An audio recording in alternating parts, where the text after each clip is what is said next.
एक ही साल सन 1780 में मराठों ने एक के बाद एक 3 बड़े गढ़ अहमदाबाद, ग्वालियर और वसई खो दिए थे।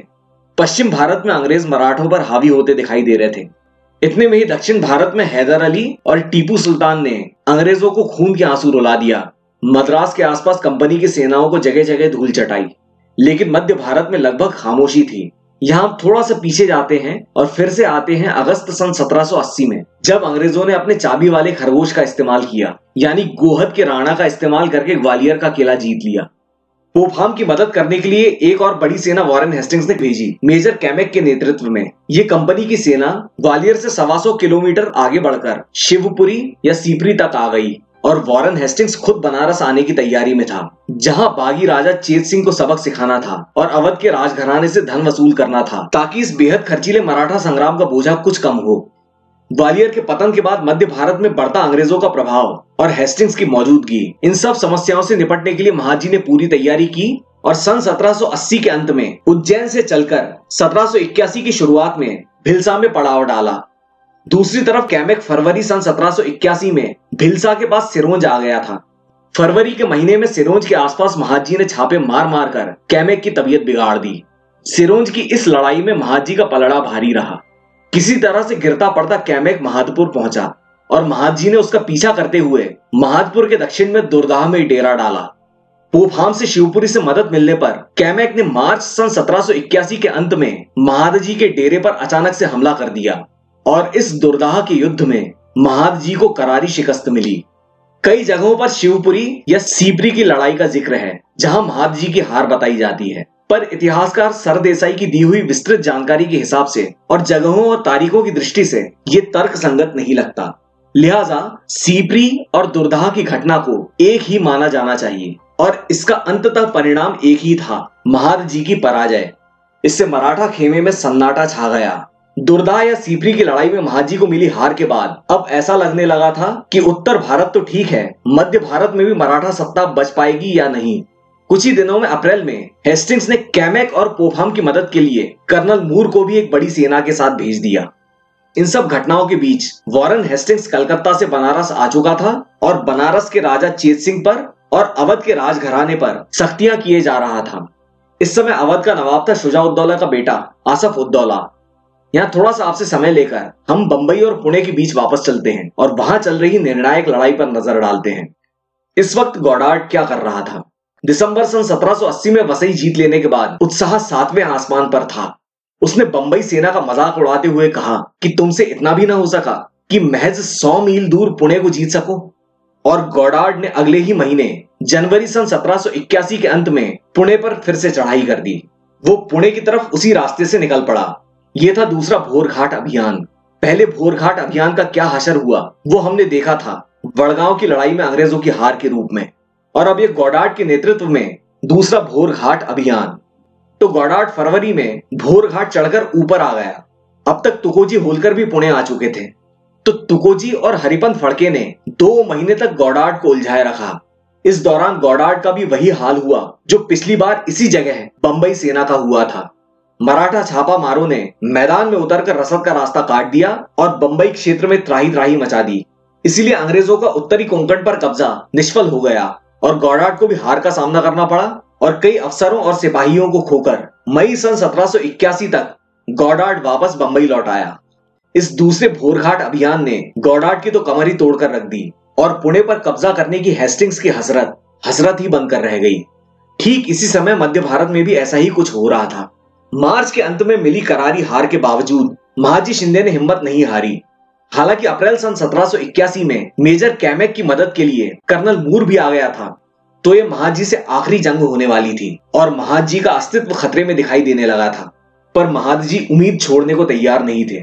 उनकी मदद के लिए अहिल्याबाई ने एक टुकड़ी भेजी और एक पलटन पुणे दरबार ने भी भेज दी। इनकी मदद से महाजी ने बेहतरीन तैयारी की। फिर वो झांसी और शिवपुरी के बीच में जमकर बैठ गए। जुलाई के पहले ही दिन महादजी ने कर्नल मूर को वो शिकस्त दी कि केवल अंग्रेज सेना के ही नहीं, खुद वॉरेन हेस्टिंग्स के भी हौसले पस्त पड़ गए, जो इस समय बनारस में बैठा था और सब तमाशा देख रहा था। भोपाल का नवाब, जो सीपरी में महाजी की हार के बाद अंग्रेजों से हाथ मिलाने जा रहा था, वो भी वापस दुबक कर बैठ गया। भिलसा से झांसी तक महादजी का इतना मजबूत मोर्चा था कि अब कंपनी की सेना के लिए वापस निकल आ पाना शायद संभव नहीं होता। वॉरेन हेस्टिंग्स अब सोचने लगा कि क्या किया जाए कि तभी उसे मुंबई और पुणे के बीच गॉडार्ड की हार की खबर भी मिल गई। मराठों से लड़ने के लिए गॉडार्ड उसका सबसे बेहतरीन सेनापति था। उसके साथ उसने एक बहुत बड़ी फौज भी भेजी थी, लेकिन गॉडार्ड अंततः नाकामयाब साबित हुआ। अब आप वॉरेन हेस्टिंग्स की हालत पर जरा गौर कीजिए। इतनी बड़ी सेना के साथ भेजकर भी गॉडार्ड सरीखा महानायक कुछ नहीं कर पा रहा था। बक्सर में जिस हेक्टर मुनरो ने मुगल सम्राट शाह आलम को पकड़कर सारे हिंदुस्तान को चौंका दिया था, उसी हेक्टर मुनरो को मद्रास के पास हैदर अली और टीपू सुल्तान ने धूल चटाकर अंग्रेजों को सदमे में डाल दिया था। कर्नल पियर्स के साथ एक सेना पहले ही उड़ीसा के रास्ते पूर्वी तट होते हुए मद्रास जा चुकी थी। फ्रांसीसियों को तीसरे कार्नाटिक संग्राम के दौरान वेंडिवॉश के युद्ध में मिटा देने वाले आयरकूट जैसे काबिल अफसर को मजबूरन हैदर अली और टीपू सुल्तान से लड़ने के लिए मद्रास भेजना पड़ गया। और अब महादजी से लड़ने के लिए एक के बाद एक 3 सेनाएं पस्त होती दिख रही थी। और फिर इसी समय बंगाल में सन्यासी विद्रोह भी चल रहा था, जिसको लेकर आनंदमठ लिखा गया। इस सन्यासी विद्रोह ने भी कंपनी के नाक में दम कर रखा था।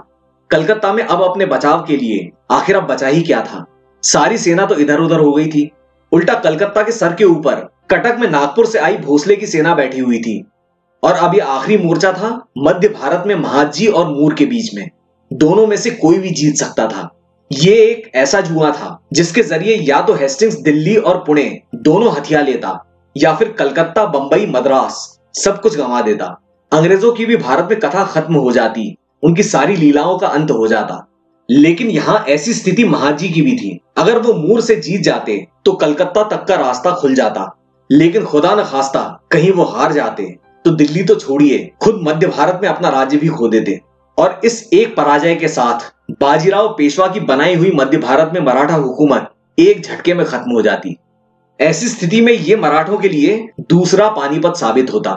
जाहिर सी बात है कि महादजी और वॉरेन हेस्टिंग्स दोनों ही ऐसा जोखिम उठाने की स्थिति में नहीं थे, क्योंकि ये संग्राम कुछ ज्यादा ही लंबा खिंच गया था, बहुत खर्चीला साबित हो रहा था और नुकसानदेह भी। पर साथ में महादजी ये भी चाहते थे कि संधि की पहल अंग्रेजों की तरफ से हो। तो वॉरेन ने फौरन मूर को संदेश भेजा कि तुरंत झगड़ा बंद करो और शांति की बातचीत शुरू करो। तो अगस्त सन 1781 में मराठों और अंग्रेजों के बीच युद्ध विराम हो गया। अक्टूबर तक दोनों पक्षों में संधि वार्ता शुरू हो गई और फिर काफी विचार विमर्श के बाद मई सन 1782 में ग्वालियर और झांसी के बीच डबरा के पास सालबाई की संधि हुई। इस संधि में पानीपत की तरह ही भारत का भाग्य छुपा हुआ था। तो इसे हम विस्तार से एक अलग वीडियो में देखेंगे, सालबाई और मैंगलोर, क्योंकि ये आखिरी 2 संधियां थी जहां शर्तें रखने वाले भारतीय हुक्मरान भी थे। अभी यहां सालबाई की संधि की सिर्फ कुछ खास बातें देख लेते हैं। मराठों के जितने भी इलाके कंपनी के कब्जे में थे वो सब लौटा दिए जाने थे। केवल बंबई के टापू और शास्ती, जिसमें कि ठाणे भी शामिल था, वो सब कंपनी के पास ही रहने वाले थे। रघुनाथ राव को पुणे दरबार के हवाले किया जाना था।